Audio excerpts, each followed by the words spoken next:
Chapter 17. Who predicted the bubble? Who predicted the crash? Quote, "Science is prediction." End quote. Motto of the Econometrics Society. Quote, "Those who have knowledge don't predict. Those who predict don't have knowledge." End quote. By Lao Tzu. Predicting economic behaviour is inherently difficult. As Niels Bohr joked, prediction is very difficult, especially if it's about the future. People's economic actions are subject to choice and change, unlike the subject matter of the physical sciences, which has fixed properties. Therefore, the future must remain uncertain. Predicting the economy as a whole is fraught with additional dangers and complications, and all leading indicators of economy-wide change either do not have or eventually lose the capacity to predict the future accurately. As Paul Samuelson once quipped, Wall Street indices predicted 9 out of the last 5 recessions. In light of these difficulties, economists have taken widely divergent positions on prediction. Many modern mainstream economists, like their colleagues in the physical sciences, view prediction as the essence of science. If you cannot predict with a high degree of accuracy, then you are not being scientific. You must put your science to the empirical test and pass that test.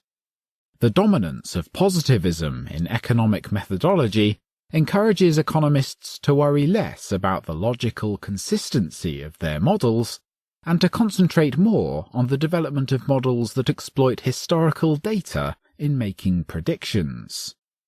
Government and business economists then use the models to forecast variables such as gross domestic product, interest rates, unemployment, company sales, stock prices, housing starts, and demographic changes. There is also substantial support for the position that we cannot predict, and that economists have a terrible forecasting record. With respect to the technology bust in 2001, Mike Norman put this view of economists in perspective.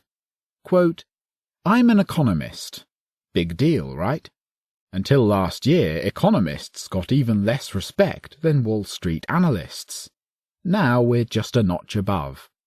Admittedly, this reputation is well deserved, because it comes from our less than stellar ability to get economic forecasts right.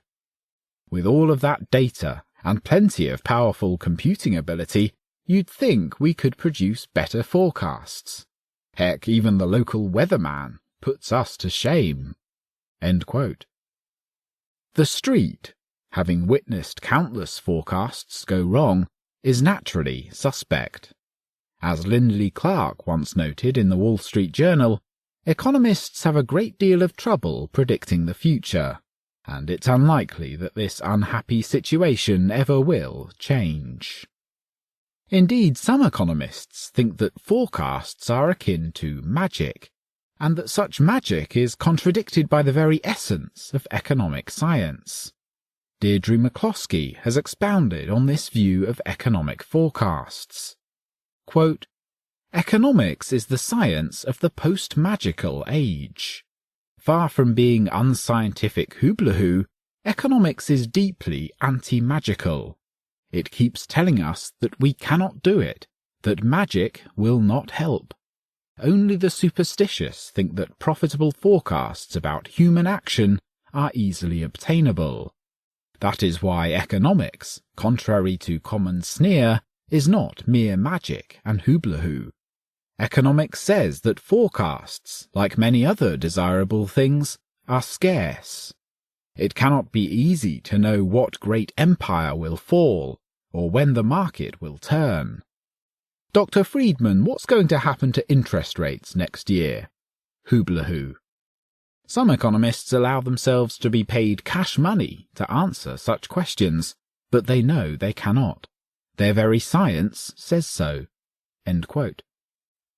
Though agreeing in the main that forecasting has questionable value, Michael Bordeaux claims that forecasting has some scientific and practical value, and is not all just snake oil and magic. He notes that not all economists have been such dismal failures as forecasters. Richard Kantian made correct predictions about John Law's Mississippi bubble system based on economic theory, and he made a fortune as a result. Others, following the famous Chinese philosopher Lao Tzu, are skeptical about the prospects for prediction, but do not altogether reject the possibility of accurate prediction.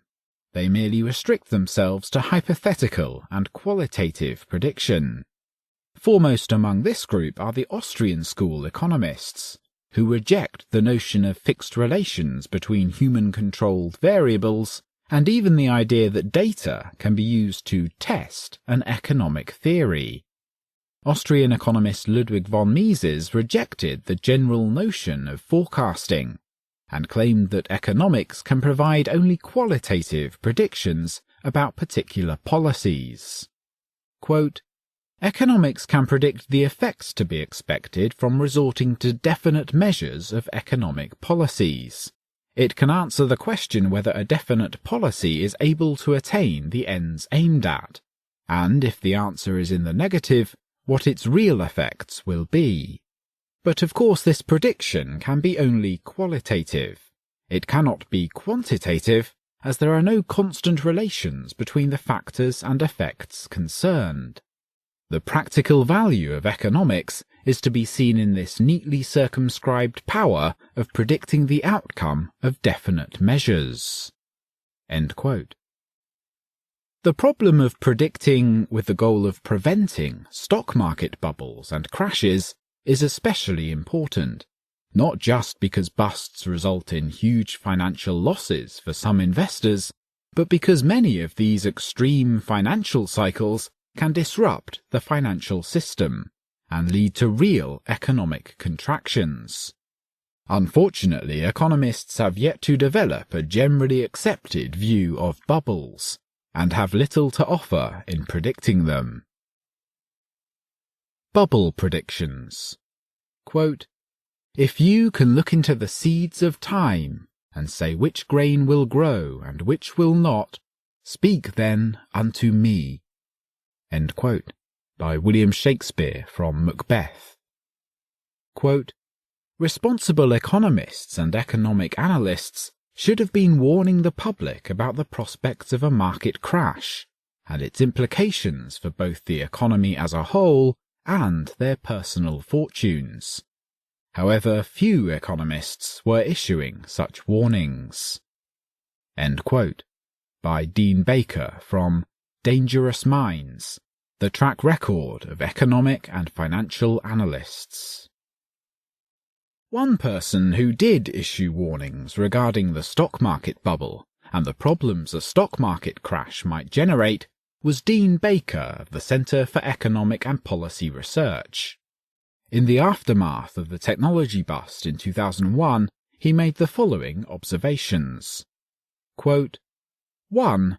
It should have been very simple for any competent analyst to recognize the bubble, as the ratio of stock prices to corporate earnings hit levels that clearly were not sustainable in the late 90s.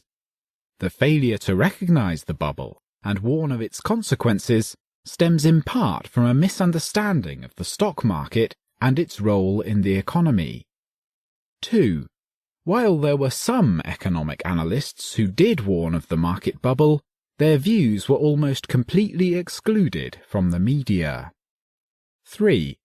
Due to their failure to recognize the stock market bubble, official forecasters, like the Congressional Budget Office, CBO, and the Social Security Administration, SSA, made projections that were implausible on their face.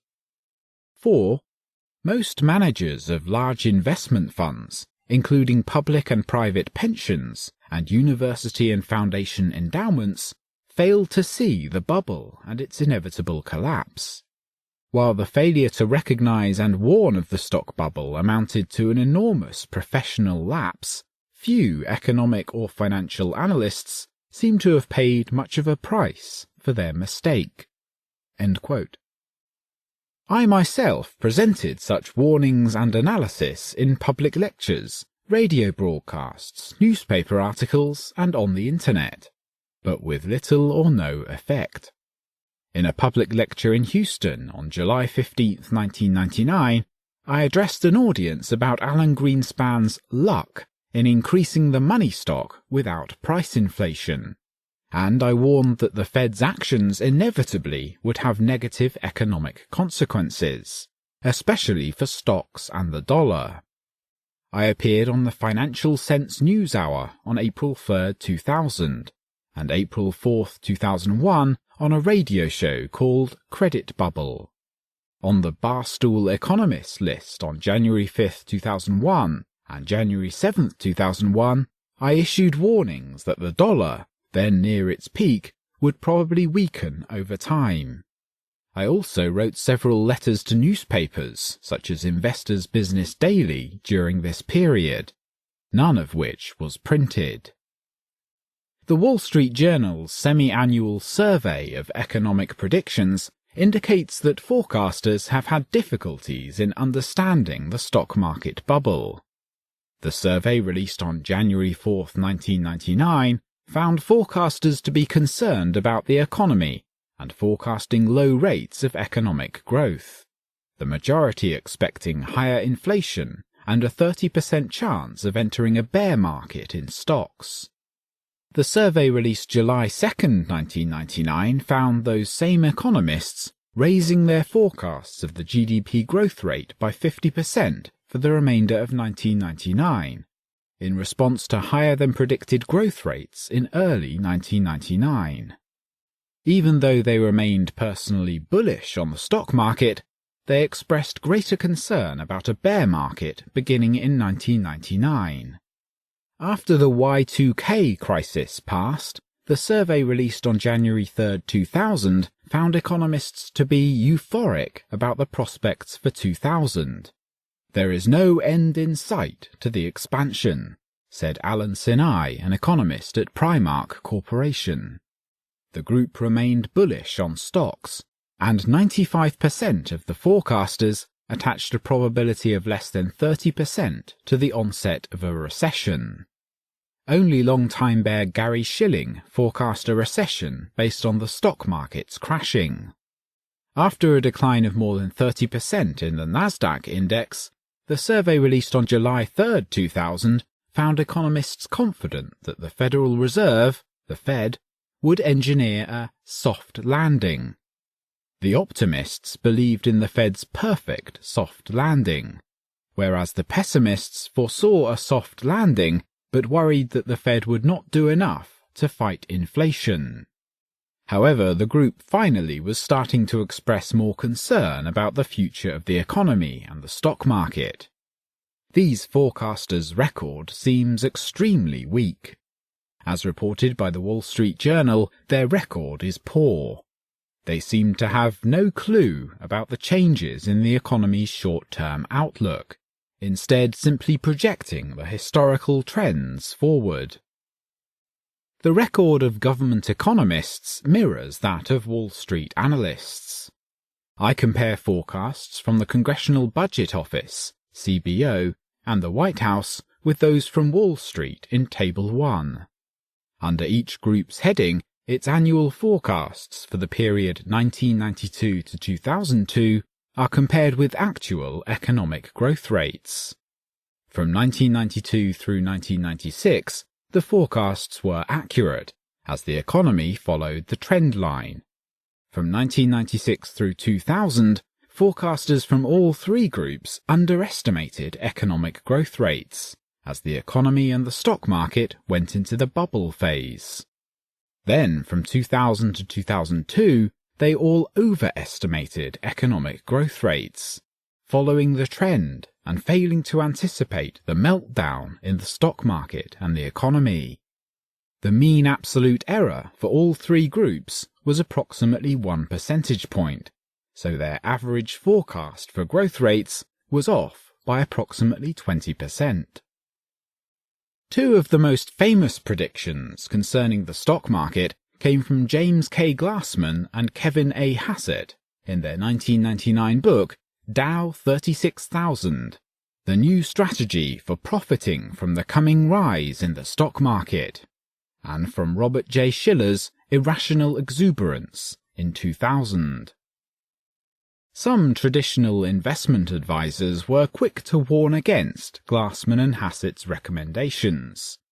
In particular, Charles Murray of the American Institute for Economic Research noted that such books are often a harbinger of disaster. Quote, "At the time, October 25, 1999, we said that books such as Dow 36,000 seem mainly to make their appearance at or near market tops. In fact, investors had their choice among Dow titles in the past year. David Elias explained why the Dow will reach 40,000 in Dow 40,000, whereas Charles W. Cadleck and Ralph J. Acampora predicted, although wouldn't guarantee, that the Dow will eclipse 100,000 in, you guessed it, Dow 100,000. End quote. Murray's traditional approach led to the conclusion that the market was in a bubble, and to a prediction that a crash or bear market was imminent. Readers could have protected themselves against the crash by acting on Murray's advice. Quote, "Readers of these reports know that for some time we have noted the market's valuation of common stocks has been markedly high in relation to most measures used in security analysis, cash flow, book value, earnings, etc. However, the historical record does not tell us what the right valuation is, only that the current valuations are exceptional. We have also observed that the current bull market is of unprecedented duration and magnitude, and that at some point a genuine bear market or even crash can be expected. Again, at what point this valuation becomes unsustainable is far from clear." End quote. Murray noted that the traditional valuation methods have shortcomings, and that for larger purposes, such as the prevention of bubbles, valuation techniques do not tell us what causes bubbles in the first place. Another good foil to Glassman and Hassett is economics and financial writer Christopher Meyer, who investigated and wrote about their book during its heyday. He concentrated on the meaning of the term overvalued, not so much on how to determine when something is overvalued numerically, but on the cause, meaning and effect of overvalued stocks.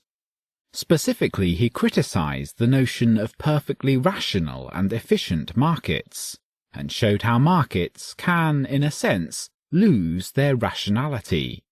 First, Meyer introduced the general mindset of the new paradigm that dominated the view of the market during the bubble, and he linked Glassman and Hassett to this mindset.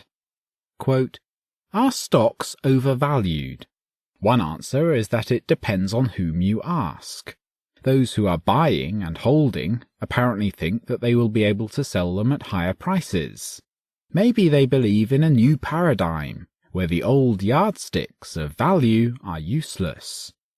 James Glassman and Kevin Hassett recently wrote a book called Dow 36,000, in which they maintain that the stock market is currently undervalued. End quote. Next, he made his own prediction, linking Glassman and Hassett with the hapless Irving Fisher. More important, he explained specifically why a bubble existed, rather than arguing simply that the market was overvalued by some historical yardstick.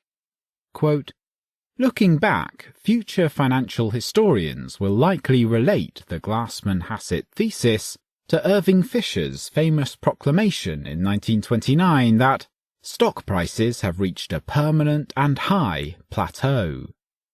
James Grant likes to say that there are three common features of a bubble: one part fundamental, i.e. a technological revolution, one part financial, i.e. a surge in money and credit, and one part psychological, i.e. a suspension of belief in traditional valuation measures. all the ingredients would appear to exist in the current bull market. As is often said, only time will tell. Unfortunately, no theory of cycles or bubbles can tell us precisely when it will all end. Maybe 20 years from now we will be able to definitively state whether these prices were reasonable, or whether the boom time of the 1990s ended in a bust. From where I sit, heeding the teachings of the Austrians, I'll place my bet on the latter." End quote. One of the earliest prognostications regarding the boom and bust was certainly the one mentioned by analyst James Grant, the editor of Grant's Interest Rate Observer. Grant closed his book The Trouble with Prosperity, written in May 1996, quote, "at what may or may not prove to be the ultimate peak of the speculative frenzy," end quote, with the following conclusions. Quote, "Predictably, the risks to saving are the greatest just when they appear to be the smallest. By suppressing crises, the modern financial welfare state has inadvertently promoted speculation. Never before has a boom ended except in crisis. In anticipation of just such an outcome, a skeptical Seattle investor, William A. Fleckenstein, founded a hedge fund in 1995 to buy cheap stocks and to sell dear ones. He named it the RTM Fund, the initials signifying reversion to the mean. They may be the financial watchwords for the millennium." End quote. Grant continued to warn investors about the stock market bubble in his investment newsletter, to provide detailed explanations of the cause of the bubble, and to chronicle the relevant statistics.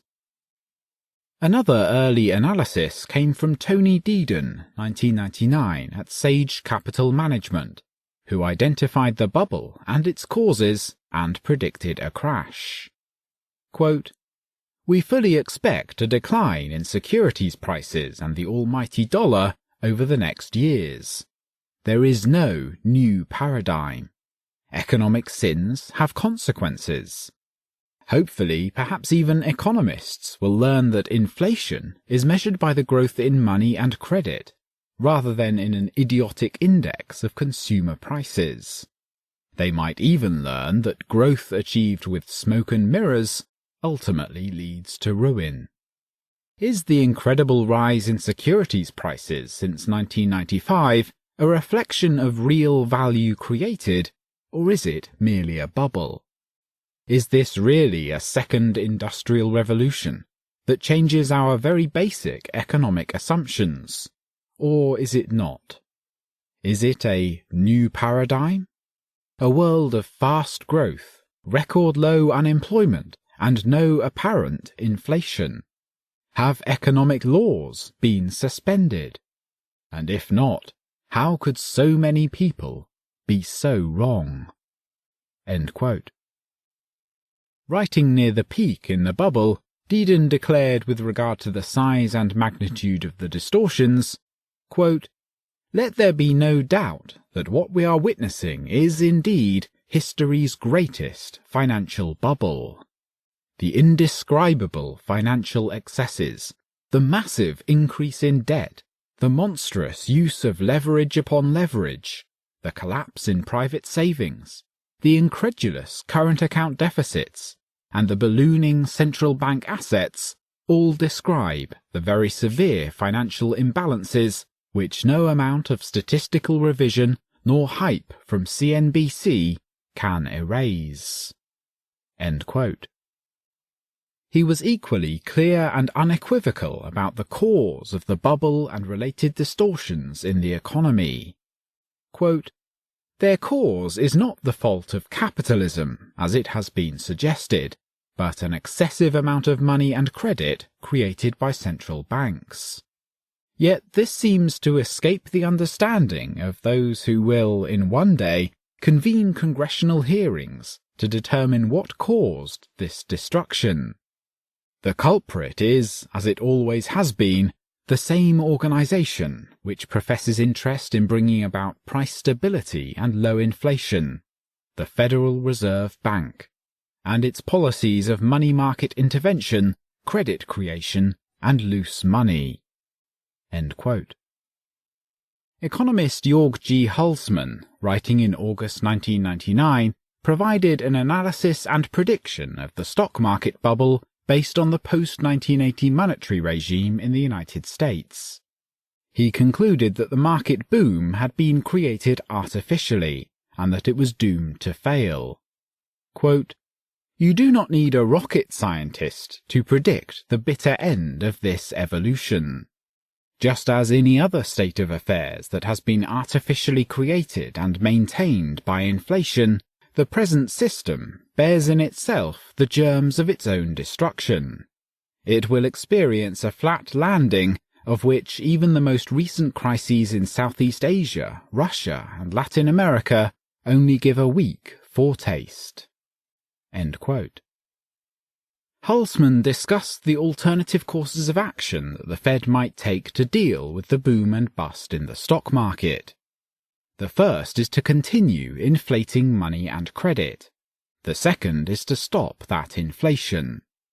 However, he concluded, quote, "In any case, the crisis is therefore inevitable. It breaks out as soon as the price-enhancing effect of the inflation is no longer neutralized through currency exports or other factors. And of course the crisis accelerates when the inflationary currency streams back from abroad." End quote. From these arguments he concluded that the system of boom and bust, based on national fiat currencies, must eventually come to an end, and that either path of economic policy will entail extreme changes in our political economy. Quote, "It is but a question of time until North America and Europe also reach the dead end of an economy built on fiat money.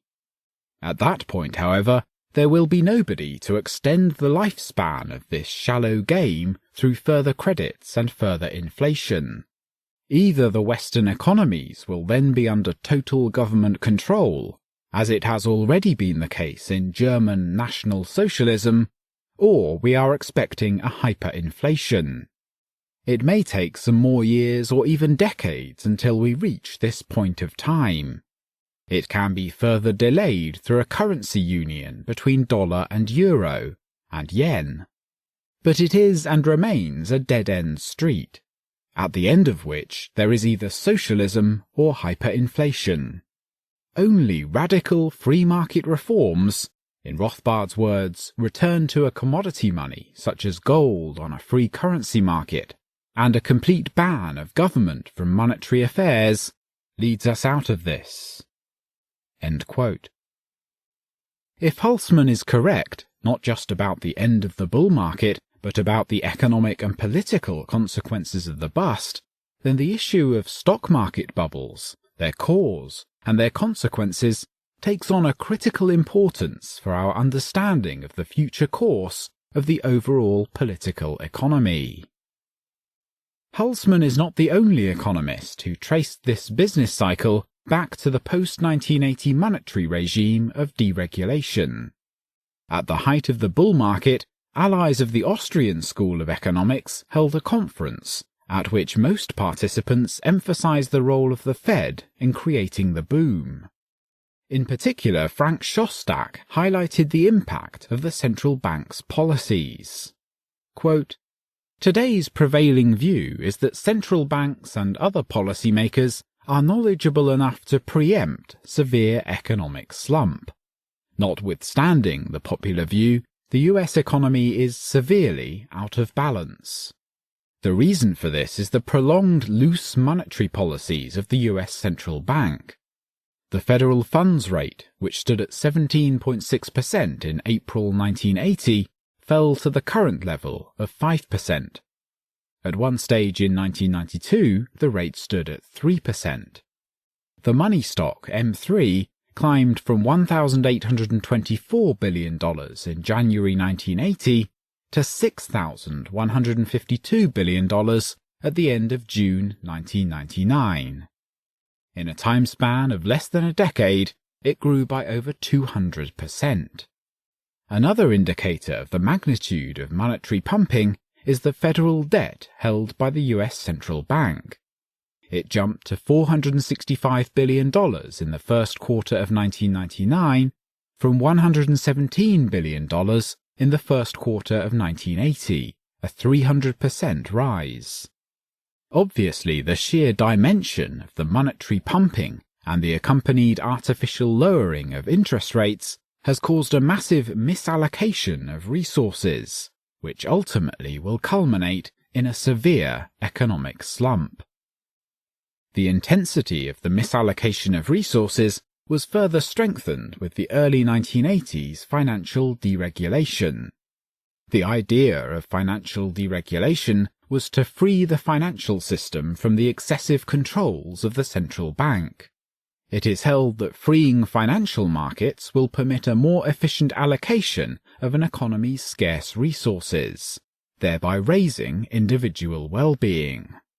It was argued that the overly controlled monetary system leads to more rather than less instability. Nonetheless, rather than producing more stability, the liberated system gave rise to more shocks. The 1980s financial deregulation resulted in a reduction of the central bank supervisory powers. The weakening in the central bank controls gave impetus to a greater competition in the financial sector. This in turn, through the fractional reserve banking, sparked the unrestrained creation of credit and money out of thin air. The money out of thin air, in turn, has been further processed by creative entrepreneurs, who have converted this money into a great variety of financial products, thereby contributing to a wider dissemination of the monetary pollution." End quote. On the basis of his analysis of the then-current economic utopia, Shostak concluded that the economy was poised for bad times ahead. Quote, "It seems, therefore, that the chaotic state of world financial markets will continue to get worse, unless gold is allowed to assume its monetary role. Notwithstanding that, there is very little reason for being optimistic in the current economic climate." End quote. The most forceful prediction of both a stock market bubble and a stock market bust came from bearish economist George Reisman in an article published on August 18, 1999, at the height of the stock market bubble. He began with the observation that the conditions of reality were clearly askew, an observation that most market commentators made only in hindsight. Quote, "Clearly something is wrong. It simply cannot be that we can have a society in which everybody lives by day trading in the stock market. While the stock market does make an important contribution to capital accumulation and the production of wealth, it is far from an unlimited one, and its contribution is not enlarged by hordes of essentially ignorant people dabbling in it on the basis of tips and hunches.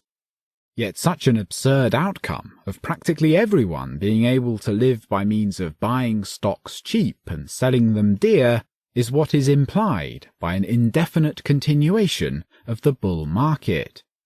As a result, it is inescapable that the bull market must end." End quote. For Reisman, predicting stock market bubbles and crashes is not a matter of measurement, but of cause and effect. He made the common-sense observation that to understand the cause of a stock market bubble is to understand its ultimate effect. Quote, "To understand precisely how and when this will come about, one needs to understand what has been feeding the current bull market. Then one can understand what will put an end to it, what will constitute pulling its foundation out from under it." End quote. He found the ultimate cause of extreme movements in the economy in general, and in the stock market bubble in particular, to be government intervention in connection with the money supply and interest rates. Quote, "The only thing that explains the current stock market boom is the creation of new and additional money. New and additional money, created virtually out of thin air, has been entering the stock market in the financing of corporate mergers and acquisitions, and of stock repurchases by corporations." End quote. Shunning issues of technological change and psychology, Reisman concluded not only that excess financing for the stock market was the cause of the bubble, but that this money ultimately finds its way throughout the economy, spreading higher prices and bringing the stock market back to reality. He therefore separates technology and normal economic growth from inflation-financed bubbles in stock prices. Obviously, both phenomena occurred simultaneously and mingled during the 1990s. Quote, "The increase in the quantity of money exerts its favourable effect on stock prices only when, as in the last few years, the increase is concentrated in the stock market and has not yet sufficiently spread throughout the rest of the economic system.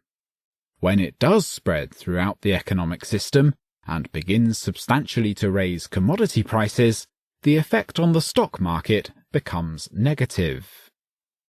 The application to the stock market is that the market will stop rising as soon as the Federal Reserve becomes sufficiently alarmed about the inflationary flooding of the economy as a whole that emanates from the stock market bathtub, so to speak.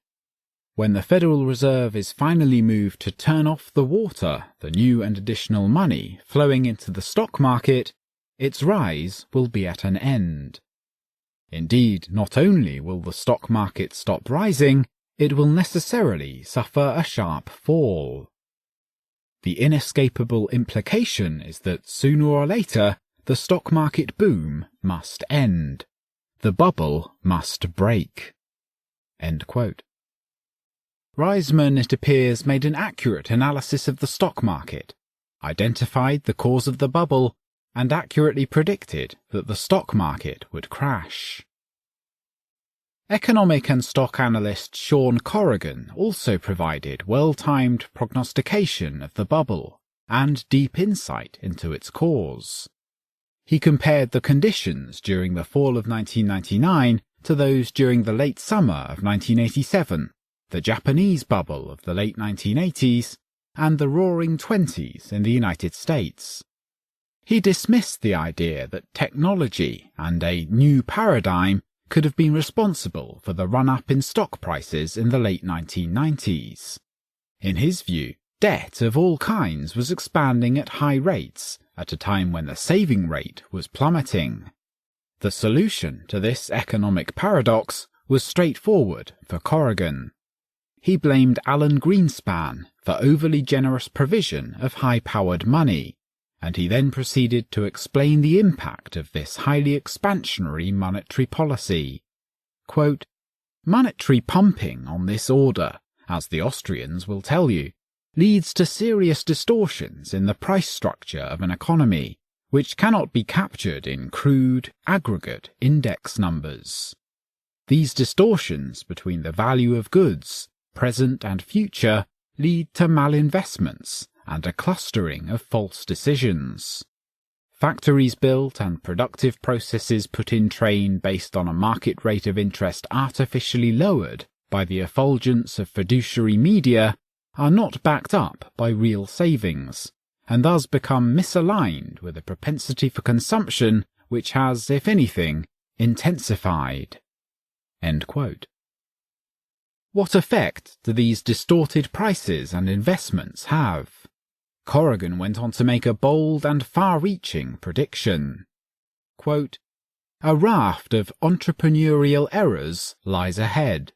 This means not only the prospect of half-finished malls, hotels and offices, but also completed, now distinctly subpar undertakings, businesses and plants which cannot possibly earn the returns projected at inception. Less visible, though more widespread, such an overhang will depress returns on capital where they do not wipe it out completely. The credit expansion, once it draws to its inevitable end, will impoverish everyone, everywhere." End quote. Writing at the end of the boom, bearish economist Hans Sennholz described both the direct cause, credit creation by the Fed, and its effects in creating the boom in both the stock market and the general economy, taking special note of the explosion in the use of derivatives. Quote, "Surely the American economy looks very dynamic, and the value of the stock market is the highest in US history. But the private economy is incurring the biggest financial deficits since the Second World War. The country is suffering record current account deficits, with net external liabilities now exceeding 20% of GDP and rising. Wall Street may be celebrating the decline in government deficits, but other debts continue to grow by leaps and bounds. According to the Fed's flow of funds, household debt, mainly home mortgages, is growing at an annual rate of 9.25%. Total household debt as a share of personal income now exceeds 103%. Business debt is soaring at a 10.5% rate. Corporate debt of non-financial firms is rising at a 12% rate, the fastest in more than a decade. While some of these debts are going into new investments, much is spent on share buybacks. In short, corporations are going into debt to boost their share prices. Margin debt in the stock market is growing faster than any other type of credit. In 1999, it soared by 46%, now exceeding $206 billion, which is the highest in US history. Unfortunately, if this growth of debt should come to a halt, or merely slow down, it may break the fever of the boom and usher in the readjustment." End quote. Sennholz went on to describe the precarious position of the economy and the stock market. He described the contraction in the stock market as an inevitable consequence of the credit-induced boom and as something the Fed had no power to fix. Quote, "The American economy is in its 10th year of cyclical expansion, which is the longest on record. A grave risk in this setting is a sudden fall in share prices, a bear market, which would evoke a dramatic fall in consumer confidence and demand. Since consumption is driving more than 2/3 of American production and growth, a sharp decline of consumer demand would soon lead to a decline in production, which may trigger an international run from the dollar. In order to stem such a run and attract enough foreign capital to cover the current account deficit of more than 4% of GDP and carry external liabilities of more than 20% of GDP, the Federal Reserve would have to raise its rates. But such a raise at a time of falling stock prices and falling output would soon aggravate the decline and lead to a painful recession. The present pleasant scenario of rising productivity and income, high stock prices and a strong dollar would soon turn into the opposite.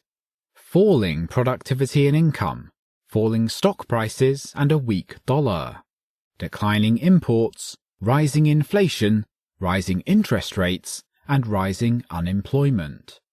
The longest economic boom in history would give way to a long recession." End quote. Just as clearly, the cause of the credit creation and therefore the boom is the Fed and the policy of central bankers. Quote, "The economic maladjustments due to many years of monetary manipulations by the Federal Reserve System are the prime source and mover of the inevitable readjustment. Once the market structure no longer reflects the unhampered choices of all participants, the readjustment is unavoidable. In the end, the laws of the market always prevail over the edicts of political controllers and regulators. They even reign over the wishes of a few central bankers. Surely government officials and central bankers have the power to lessen or aggravate the stresses of readjustment as they have the power to interfere with the economic lives of their nationals." End quote. At a time when many were still unsure about the causes and consequences of the initial features of the bust, others such as William Anderson clearly saw the beginnings of the end, and emphasized that this big cycle of boom and bust was nothing new to US economic history. Quote, "We have supposedly learned our lessons since the 1970s. Alan Greenspan knows more than previous Federal Reserve chairman. Robert Rubin was a brilliant Secretary of the Treasury. The Internet is providing new ways of doing business. And Bill Clinton has marvelously orchestrated the whole thing. The stock market is rising, and the government, or at least the current regime, according to Al Gore in his stump speeches, knows how to continue the prosperity. This time we really are experiencing the new economy. Pardon me if I dissent. If history tells us correctly, we are in our third new economy in the last 80 years. The first episode of Prosperity Forever came in the late 1920s, as the bull market, low unemployment numbers, and general good times led newly elected President Herbert Hoover to declare, "In no nation are the fruits of accomplishment more secure." We know the rest of that sorry story. End quote. Anderson was careful to distinguish the cause of the boom from the normal or natural features of economic growth. He also distinguished between a potential catalyst of the bust, the Microsoft trial, and its underlying causes. Quote, "But for all of the high-technology wonders and the gains made from deregulation, the one substantial part of the new economy consists simply of an economic boom in all that the phrase implies. The engine behind the boom is also the locomotive behind the inevitable bust, the Federal Reserve and its inflationary policies. As things stand currently, the once vaunted bull market is in flux. This is partly due to the government's arrogance in believing that it could attack Microsoft without harming other high-technology firms that have been the most visible in the current economic expansion. That the Nasdaq has lost much of its value since Janet Reno's Department of Justice, DOJ, won the first round of its attempt to dismember Microsoft bears testament to this administration's foolishness regarding economic matters. But even without the DOJ's Microsoft follies, the high-technology sector of the economy faces real problems. First, the bubble that pushed so many of the dot-com initial offerings into the stratosphere had burst even before Reno's Pyrrhic victory. Second, the malinvestments, as described by Ludwig von Mises and Murray Rothbard, that occur as the result of wildly expansive monetary policies by the Fed, have been centered in the high-technology sector.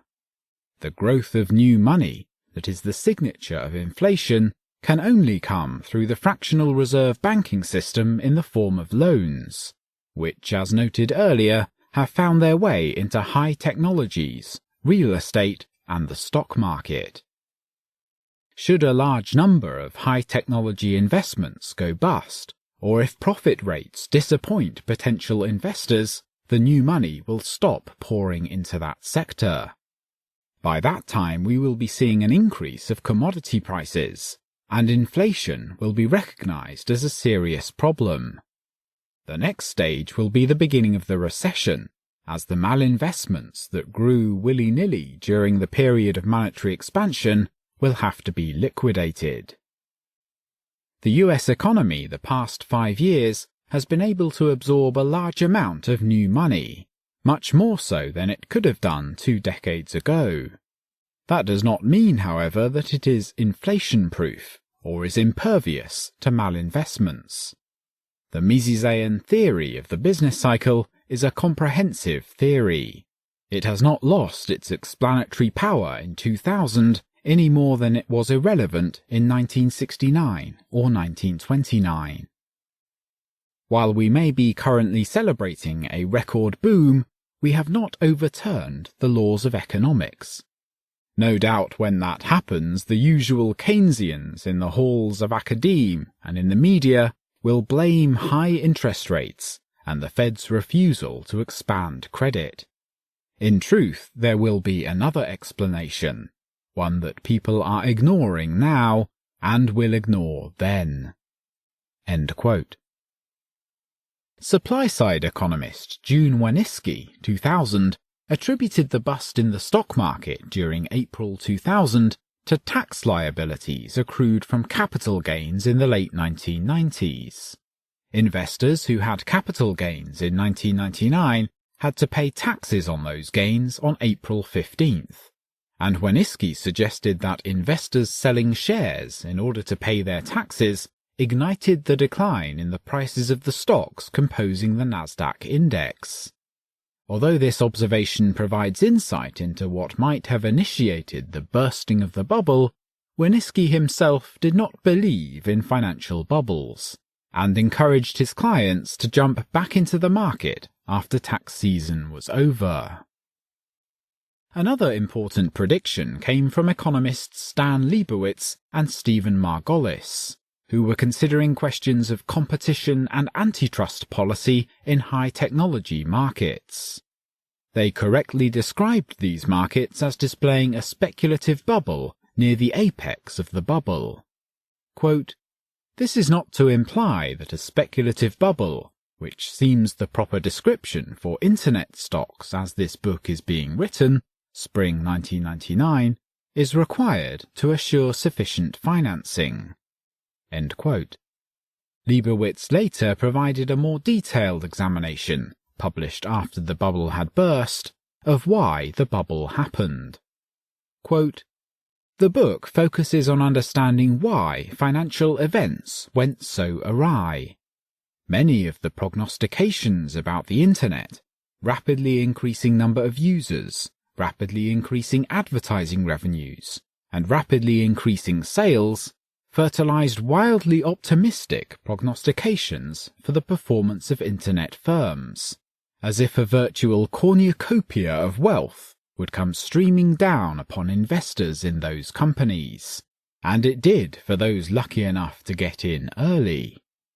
But even if all the prognostications of users and revenue growth had been true, as some of them were, that would not have assured the rosy financial scenario that so many investors and analysts anticipated." End quote. Conclusions. Quote, "Such is the exuberance on Wall Street that only a brave man insists that the American stock market is overdue for a crash. Down the long history of bubbles ready to burst, it was ever thus." End quote. By The Economist, March 25, 2000. The foregoing survey of predictions regarding the stock market bubble of the 1990s was conducted against a background condition that economists do not agree on either the role of prediction in economic science or the causes of stock market bubbles. The purpose was to identify who correctly ascertained the existence of a stock market bubble and who correctly predicted a stock market crash. The appendix at the end of this article provides a timeline of additional quotes reflecting insight, unawareness, or confusion regarding the macroeconomic contours of the bubble and the crash. More important, however, this survey has examined how the boom was identified and what its cause was. These issues are important because stock market booms and busts entail massive transfers and financial losses in the economy, and when associated with severe downturns in the business cycle, they can cause significant economic costs, distortions, and inefficiencies. Economic crises have often provided the occasion for a ratcheting upward of the size, scope, and power of government. Higgs, 1987. In extreme cases, such radical changes in financial and economic conditions may give rise to social upheaval and political instability. In general, the correct predictions fall into two categories. Those in the first group were based on the analysis of valuation. Using standard measures of stock market value, such as price-to-earnings ratio, economists such as Robert Shiller and a small number of market analysts who were bearish in 1999 concluded that the stock market had become extremely overvalued, and therefore was experiencing bubble-like conditions, and was fated to decline steeply. Unfortunately, most of these forecasters did not provide detailed economic analysis of their predictions. The use of valuation measures is indeed helpful, but such measures are essentially only tools of historical analysis, for comparing ratios and percentages from one time period to those from another period or to historical averages. In the recent bubble, most bulls always found a way to adjust the valuation measures to account for modern conditions, and to make the stock market appear undervalued. The second group of correct predictions came from outside the mainstream of the economics profession. Most came from economists associated with the Austrian School of Economics, including academic economists, financial economists, and fellow travellers of the school. These predictions began to come forth in 1996, and continued until after the downturn in the stock market, but most of them occurred close to the peak in the stock markets. Austrians tend to have a negative view in general, and they are quick to emphasize the negative aspects of economic conditions. But they also distinguish bubbles and business cycles clearly from other economic phenomena and trends. Given that the Austrian economists are both relatively few in number and marginalized in the profession, their dominance in making correct predictions seems to be something of an elephant in the soup bowl, especially in light of their general disdain for forecasting and for the mainstream's requirement of accurate prediction. In my survey, I try to avoid the inclusion of perma-bears, or analysts who are perpetually bearish on the stock market. It should be noted, however, that James Grant is a self-admitted perma-bear, and that his prediction came too early in terms of market timing. The predictions are summarized in Table 2. Table 2. Forecasts and Schools of Economic Thought. The table contains 4 columns: name, forecast, date, and school of thought. Dean Baker, Bubble, 1999 to 2000, Post-Keynesian. James Glassman, Dow 36,000, 1999, Supply-Sider. Kevin Hassett, Dow 36,000, 1999, Supply-Sider. David Elias, Dow 40,000, 1999, Unknown. Charles Cadleck, Dow 100,000, 1999, Unknown. Robert Shiller, Bubble and Bust, 1999, Behavioral Finance. Charles Murray, Bubble and Bust, 2000, Valuation Measures. Christopher Meyer, Bubble and Bust, 2000, Austrian. James Grant, Bubble and Bust, 1996, Austrian. Tony Deedon, Bubble and Bust, 1999-2000, Austrian. Jörg Holzmann, Bubble and Crisis, 1999, Austrian. Frank Shostak, Bubble and Bust, 1999, Austrian Technical. George Reisman, Bubble and Bust, 1999, Austrian. Sean Corrigan, Bubble and Bust, 1999, Austrian. Hans Senholtz, Bubble and Bust, 2000, Austrian. William Anderson, Bubble and Bust, 2000, Austrian. Jude Waniski, Market Crash, 2000, Supply-Sider. Jerry Jordan, Bubble, 1997, Monetarist. Llewellyn Rockwell, Bubble and Bust, 1999, Austrian. Greg Kazar, Boom and Bust, 1999, Austrian. Holman Jenkins, Buy and Hold, 1999-2000, Business. William McDonough, Financial Stability, 1999, President of New York Fed. Economist Magazine, Bubble and Crash, 2000, Keynesian Hayekian. It is especially noteworthy that all the Austrian predictions provided an economic explanation of the bubble, and that their explanations were relatively consistent across the group. To generalize, the Austrians perceived the Fed to be following a loose monetary policy that kept interest rates below the rates that would have prevailed in the absence of that policy. Individual writers emphasized the Fed's willingness to bail out investors consistently during the 1990s, thereby desensitizing investors to risk. As a result, a period of exuberance and wild speculation took place, culminating in the hysteria of a stock market bubble. If the Austrian analysis is correct, the Fed has been a significant source of financial and economic instability. This analysis also suggests that the Fed's bias toward keeping rates as low as possible may cause significant economic losses, and that a better policy might be to let market forces determine interest rates without intervention. Those who discovered the boom in the economy and the bubble in the stock market, and who predicted either a bust in the economy or a crash in the stock market, work within an analytical tradition dating back to Richard Kantian, whose essay on the nature of commerce in general was published in 1755.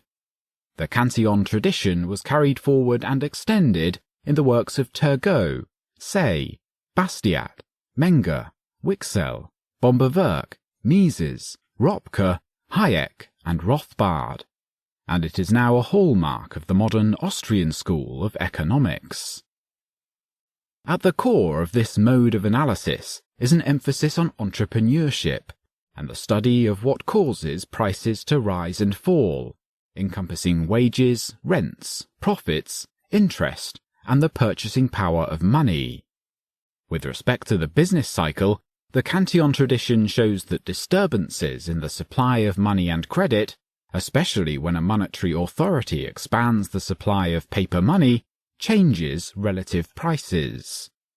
Artificial reductions in interest rates encourage investment and increase the valuation of capital assets, longer-term assets increasing in value more than shorter-term ones.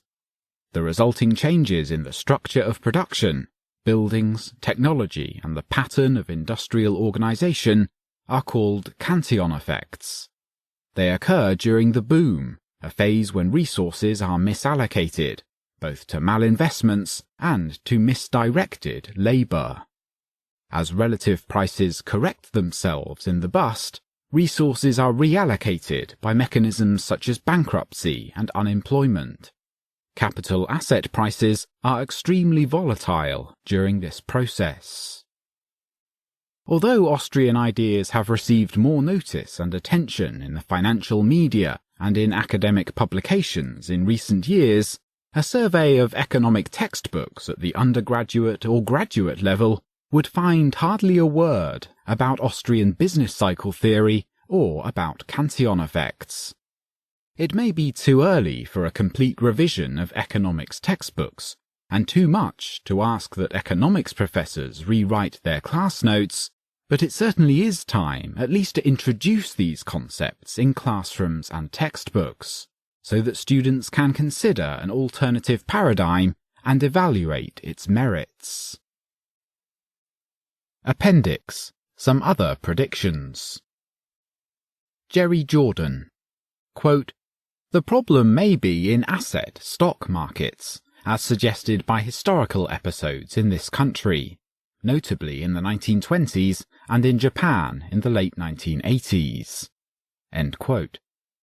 As a voting member of the Federal Open Market Committee, Jordan, president of the Cleveland Fed, voted unsuccessfully 5 times to raise interest rates, starting in 1998. Victor Zarnowitz, quote, "The arguments in favor of a new golden age are generally not persuasive." End quote. Zarnowitz is aware of the Austrian theory of the business cycle and considers it in his analysis. Lew Rockwell, quote, "At some point, and nobody knows when, the stock market is going to reverse its climb. It may even collapse." End quote. Greg Kazar, quote, "There is talk on Wall Street of a new economic paradigm that has repealed the business cycle. But surface appearances can be deceiving. Eventually a recession will occur." End quote. Holman Jenkins, quote, "The claim by Glassman and Hassett to have found a new value for the Dow is a wonderful marketing gimmick, but it is the least important part of the book. The authors are certainly right that Americans have gotten over their fear of the stock market, because the stock market works better than it used to. For investors, it has become safe to buy, hold, and forget." End quote. Alan Greenspan, quote, "I recognize there is a stock market bubble problem at this point." End quote. And, quote, "I guarantee if you want to get rid of the bubble, whatever it is, increasing margin requirements will do it." End quote. William McDonough, quote, "I think the banking system is functioning just about where I would like it to be. That is, appropriate willingness to take risk, but with good sensible judgments in general being demonstrated." End quote. The Economist, quote, "Such is the exuberance on Wall Street that only a brave man insists that the American stock market is overdue for a crash. Down the long history of bubbles ready to burst, it was ever thus." End quote. Alan Greenspan, quote, "It is very difficult to definitively identify a bubble in US stock markets until after the fact." End quote. Nicholas Brady, quote, "The present market collapse is different. It was caused by vastly overblown valuations. The stock market has been in a colossal bubble, a delusion born in the late 1990s that reached its zenith in 2000. While not uncommon, bubbles have always been a fact of market life, a byproduct of runaway human emotions." End quote. Lawrence Meyer, quote, "There was a sense of frustration that we couldn't deal better with the asset price bubble. But I don't think anybody has come up with a strategy that people felt would have gotten the job done." End quote. Matthew Spiegel, quote, "The difficulty with declarations claiming that large stock price moves are bubbles or panics is that they rely on perfect hindsight, typically generated only a few months or a year following the event. But investors do not have that luxury. They must price securities based on the information they have at the time they make their decisions." End quote. Robert Shapiro, quote, "If not technology stocks or market pricing failures, what's driving the current business cycle? It's not terrorism or war. Terrorism doesn't exact sufficiently large direct costs to drive the economy, and it's hard to argue that its psychological effects have slowed growth when the economy turned around in the quarter immediately following 9/11 and turned in its best performance in years in the quarter after that. Nor is there hard evidence that the prospect or reality of the war with Iraq punctured business investment and consumer spending." End quote. James Grant, quote, "In the boom cycle, people are not so much interested in a message that says a bust is simply a necessary part of the business cycle. In a false prosperity, good economic ideas are marginalized. That's why Austrians should prepare right now to offer the best explanation when the tide turns, as it always does. Who knows, maybe we'll find ways to make the bust intellectually profitable. In time, Austrian economics could be again seen as the mainstream theory. It should be." End quote.